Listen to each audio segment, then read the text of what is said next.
नमस्कार, मैं रोशन हूँ और मेरे साथ हैं वरिष्ठ पत्रकार विकास जी। विकास जी, नमस्कार। बहुत बहुत स्वागत। धन्यवाद।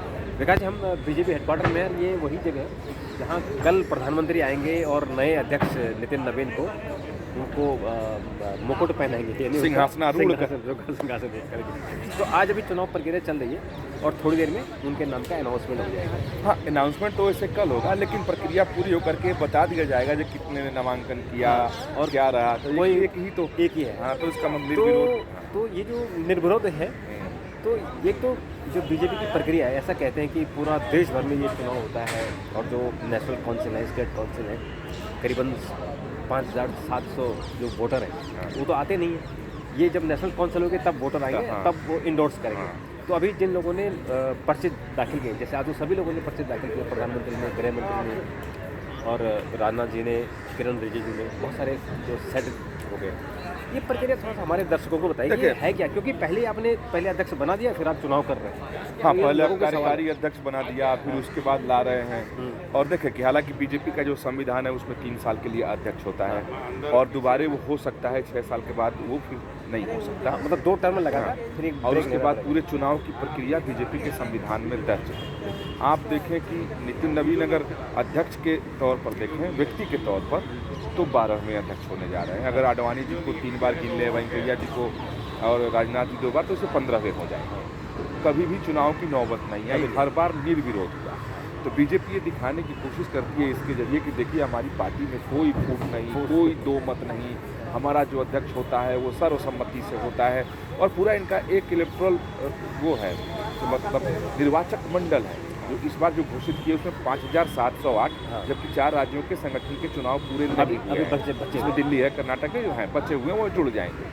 लेकिन एक चीज़ यहाँ मैं बताऊंगा कि जिन राज्यों के संगठन के चुनाव नहीं हुए हैं वहाँ से मतदाता नहीं बने हैं, लेकिन उन राज्यों ने आज नितिन नवीन के लिए अपना पर्चा दाखिल किया है। अब वो कैसे किया है?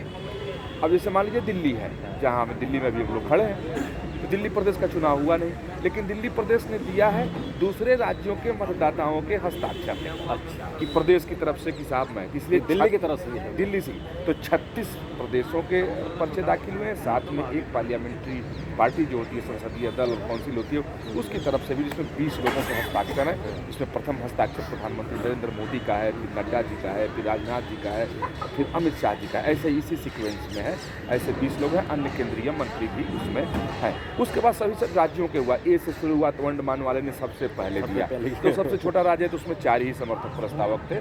उसके बाद होते होते उस लास्ट में आके पश्चिम बंगाल, वेस्ट बंगाल का तो है। अब ये करते क्या है, इतना क्यों हुआ सोचिए? 36 राज्य, सभी राज्य क्या, जबकि बीजेपी का संविधान कहता है कि 5 सीट ही चाहिए, 5 सीट ही चाहिए और 50% से ऊपर हो जाए बस। नहीं, वो तो है कि 50% से ज़्यादा संगठन के चुनाव हो जाए, यानी कम से कम 19 राज्यों के चुनाव हो जाए तो अध्यक्ष राष्ट्रीय चुना जा सकता है। लेकिन जब चुना जाएगा तो 5 ही नामांकन पत्र दाखिल, 5 सेट ही दाखिल होगा। बाकी लोग तो अपने समर्थन में। तो 37 क्यों हुआ?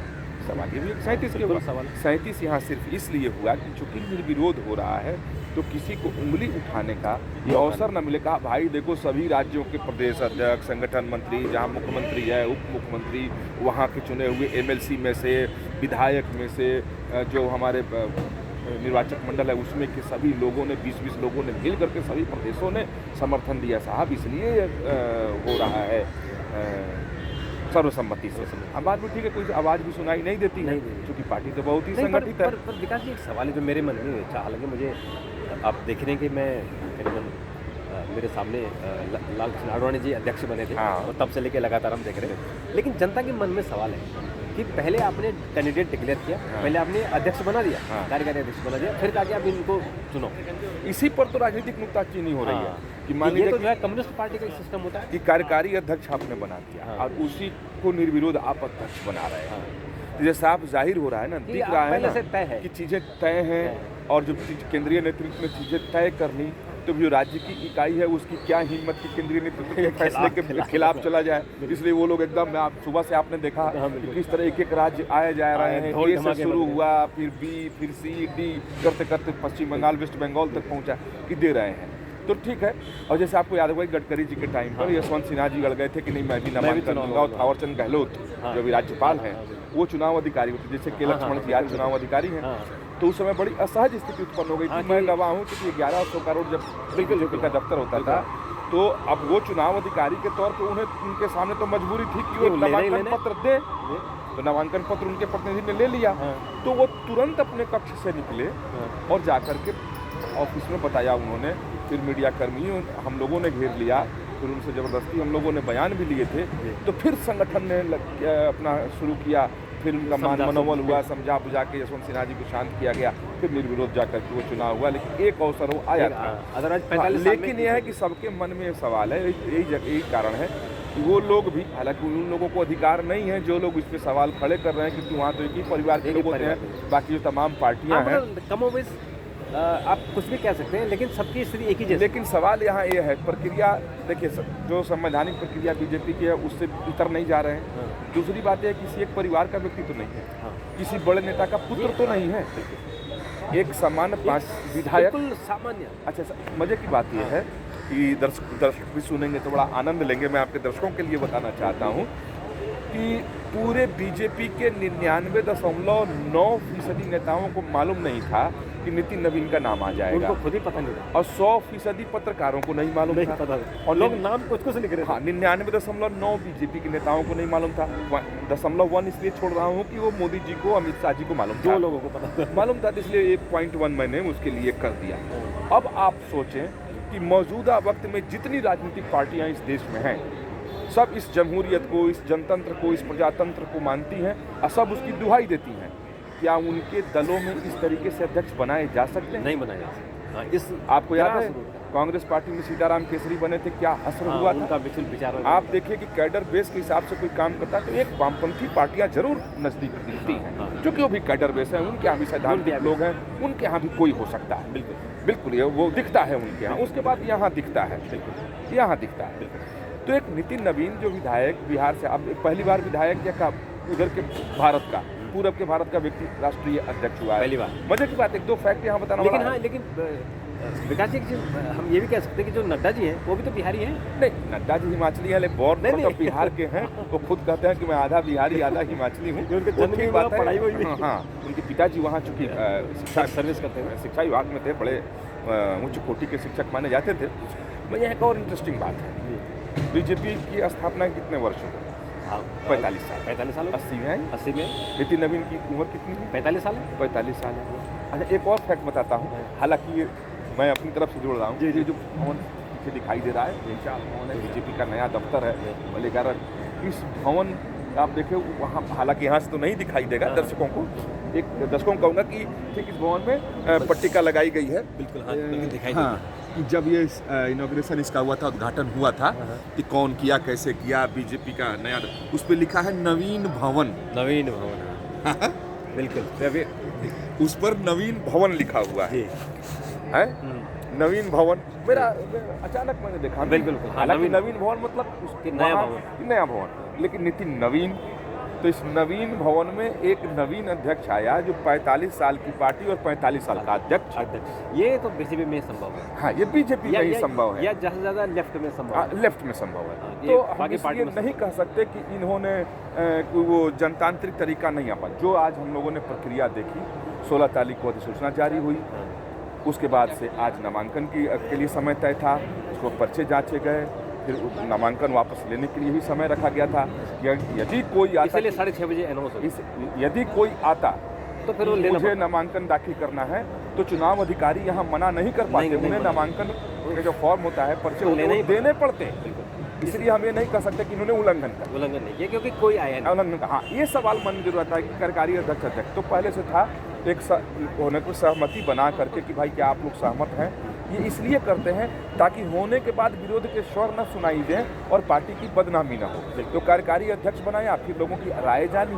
तो देखिए कि मुझे लगता है कि एक चीज़ तो मैंने महसूस किया, आपके दर्शकों को बताऊंगा, बहुत सारे नौजवान हैं, उनसे मैं ये आग्रह करूंगा कि अपने कमेंट के जरिए आपको ज़रूर बताएं कि नितिन नवीन 45 साल का एक युवा मोर्चा में काम करने वाले लड़के को अध्यक्ष बना दिया गया इस पार्टी का। वो बन गया, सारे राज्यों के मुख्यमंत्रियों ने, बड़े नेताओं ने बड़े उत्साह से पर्चा भरा है। बिल्कुल, बहुत उत्साह से पर्चा कि चंद नेताओं को छोड़ करके, मैं जानता नहीं क्यों कौन है, कि शायद जिनके मन में आस रही होगी कि मैं भी अध्यक्ष हो सकता हूँ, तो 2-4-5 ऐसे हो सकते हैं, मन में हो सकता है, लेकिन हो सकता है कोई दिखा नहीं, लेकिन पूरी पार्टी में मुझे उत्साह दिखाई दे रहा है। लोगों को लग रहा है कार्यकर्ता बेस्ट पार्टी है।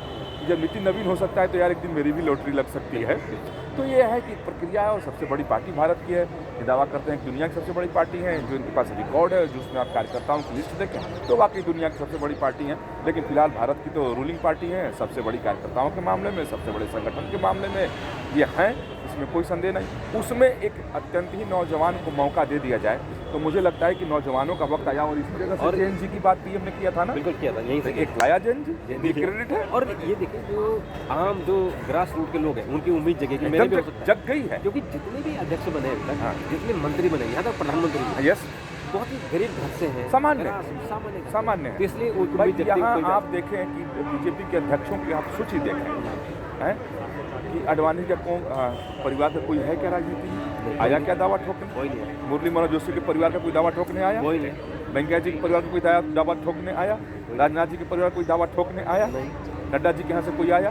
अमित शाह जी के यहाँ से कोई आया? गडकरी जी के यहाँ से कोई आया? जना कृष्ण मूर्ति के यहाँ से कोई आया? बंगारू लक्ष्मण जी के यहाँ से आया? नहीं आया। तो अच्छा मुझे विकास जी एक चीज़ और बताइए, ये बीजेपी में जनरेशनल चेंज है, ये बहुत बड़ी बात आप देखें कि थर्ड जनरेशन, मतलब first generation second generation minus हो गई है, ये थर्ड जनरेशन है, तो जनरेशनल चेंज आ गया है बीजेपी। बिल्कुल, देखिए मुझे लगता है, और जो मैं नितिन नवीन के नाम आने के बाद पुरानी चीज़ों की कड़ियों को मैंने जोड़ करके देखने और समझने की कोशिश की, तो मैं ये समझ पाया हूँ, ये मेरी अपनी समझ है, मुझे लगता है आप इत्तेफाक रखेंगे, अचानक नितिन नवीन भी नहीं, ऐसा हो रहा है कि अचानक से पीएम ने नाम बता दिया और लोगों ने सुना ही नहीं। तो काफ़ी मंथन के बाद दूर की राजनीति को देखते हुए आप देखें कि अब यहाँ बात करना चाहिए, भारतीय राजनीति की सच्चाई है जाति है, जाति कायस्थ कैसी न्यूट्रल कौम मानी जाती है, कम से कम उत्तर भारत में, जिससे किसी भी जाति की कोई समस्या नहीं। अब यही कोई ब्राह्मण होता है या राजपूत होता है, भूमिहार होता है या कोई यादव होता है, तो कई तरह के समीकरण अभी सामने आ गए होते। नितिन नवीन के बनने के बाद कोई समीकरण सामने नहीं आया, क्योंकि वो तो जाति बहुत छोटी है, पटने के आसपास, उसको किसी से समस्या ही नहीं है, किसी से समस्या नहीं है, न यूपी में समस्या है, बिहार में और जगह पूरे देश में है, पूरे देश में कहीं नहीं है कायस्थ कौम, पढ़ने लिखने वाला शहरी वर्ग। ये नहीं कह सकता कि साहब हमारा ठाकुर है, हमारा ब्राह्मण है, कोई नहीं। कायस्थ कैसी जाति मैंने अभी तक देखी है कि जाति के नाम पर आके दावा ठोकने वाली जाति है। एक तो उसको खत्म किया गया। दूसरे आप देखिए कि नितिन नवीन 45 साल के व्यक्ति को एक न्यूट्रल कास्ट जो पॉलिटिक्स में स्ट्रेटेजिक वोटिंग करता है, उस कम्युनिटी से उठा कर लाकर बैठा दिया गया है। ये बीजेपी का जनरेशनल चेंज है, जो संघ कहता था कि अब कब नई पौध को आगे नहीं हम नर्सरी से बाहर निकाल के प्लांट करेंगे तो वृक्ष कब बनेगा। दूसरी बात, उनके पास अभी जो राजनीति करने का समय है वो कम से कम 30 साल 35 साल है, तो 30-35 साल में बीजेपी को बहुत आगे कहना कि जनरेशनल चेंज, तो अब नई पौध को ले आकर के पुराने बागीचे के पुराने पेड़ों को हटा करके फिर से नया प्लांट ताकि 30 साल हो। तो ये बहुत दूर की राजनीति है, नौजवानों को ला करके, क्योंकि अभी मोदी जी की सरकार है, कई राज्यों में सरकार है, बीजेपी के पास अवसर है अपने लीडरशिप को प्रूव कर। इसीलिए मुझे लगता है कि उन्होंने 45 साल के युवा को, चीज़ मैं आप और बता दूं आपके दर्शकों को, कि ऐसा नहीं है कि जो अभी तक है कि अब नितिन नवीन का 45 साल के व्यक्ति की जो टीम होगी तो ऐसा तो होगा नहीं कि उसमें बूढ़े लोग ला दिए जाएंगे, तो काम ही नहीं कर पाएंगे, वो तो बराबर वाले लोग लाया जाएगा, कुछ अनुभवी होंगे, कुछ नौजवान होंगे, जो अनुभवी हैं उनका अनुभव के लिए कुछ और व्यवस्था पार्टी बनाएगी, भी जानकारी है, तो उस हिसाब से चलेगा। पर मुझे लगता है विकास जी, ज़्यादा जो इनकी टीम में लोग होंगे वो युवा ही होंगे, क्योंकि बीजेपी को फेस दिखाना है। जैसे हमारी आर्मी में एवरेज एज को कम किया गया, आर्मी को यंग बनाया गया। हमारे देश की जो एवरेज एज है पूरे देश की हमारी, वो करीबन 27 साल है। तो बीजेपी भी चाहती है कि उनकी भी जो एवरेज एज है वो युवा दिखे, एक युवा पार्टी, इसीलिए 45 साल का अध्यक्ष बना है। तो होगा नहीं ना कि उसके महासचिव को किसी 70 साल वाले को बना दिया जाएगा, मजबूरी है। 50 साल उसके समकक्ष का नहीं होगा तो कंफर्टेबल होकर काम ही नहीं कर पाएगा। तो इसलिए अब ये पार्टी बिल्कुल नौजवान होने जा रही हो गई। नया अध्यक्ष आप देखिएगा, मैं आपके दर्शकों को बताना चाहूँगा, इस बात को आप लोग याद रखिएगा कि 45 साल का अध्यक्ष, तो जो अब महासचिवों की टीम बनेगी, सचिवों की टीम बनेगी, उपाध्यक्षों की टीम बनेगी, तमाम जो प्रकोष्ठों के गठन होंगे, जो सेल्स इसके बनेंगे, और वो धीरे धीरे आप अगले 2 वर्षों में देखिएगा कि बिल्कुल इस पार्टी में सिर्फ नौजवान दिखेंगे, युवा वर्ग का दिखेगा। हालांकि इस देश में तो ऐसे भी लोग हैं जो 60 साल पहुंचने को है, युवा पे लावा ठोक रहे हैं, तो वो उस टाइप के युवा की बात मैं न कर रहा हूँ। तो अभी अनाउंस हो जाएगा, अभी हम लोग प्रेस कॉन्फ्रेंस में रहेंगे। हाँ, कल सुबह जब प्रधानमंत्री आएंगे और उनको सत्ता से मैं बता दूं आपके देखो कि कल 11:30 बजे प्रधानमंत्री नरेंद्र मोदी ये जो सामने दिखाई दे रहा है, यहीं पर तैयारी हो रही है। ये जो है अभी देखिए जो बीजेपी के कुछ कार्यकर्ता वहाँ खड़े होकर के और मुआयना कर रहे हैं। यही आपने देखा कि यहाँ दिवाली की तरह लाइट लग गई है, तो इसमें तो प्रधानमंत्री आएंगे। और सबसे बड़ी बात दिखाई दर्शकों को, सिर्फ 2 कटआउट लगाए गए हैं, एक प्रधानमंत्री नरेंद्र मोदी की, दूसरी नितिन नवीन की। हाँ, बाकी किसी नेता की नहीं लगाई गई है, क्योंकि अब नितिन नवीन को स्टैब्लिश करना है, इसलिए और कोई नहीं। हालांकि बाहर मैंने देखे कनॉट प्लेस में वहाँ सबके लगे, लाल कृष्ण आडवाणी जी का लगा, दफ्तर का अपना अलग महत्व। दफ्तर। तो विकास जी आपका बहुत बहुत धन्यवाद। और हमारे दर्शक विकास जी से अगर सवाल पूछने चाहिए तो जरूर अपने कमेंट दीजिए। कल हम फिर लाइव करेंगे और जो नितिन नवीन की भी कोशिश करेंगे कि उनसे भी बाइट वेट हमें मिल जाए। तो बहुत बहुत धन्यवाद, नमस्कार।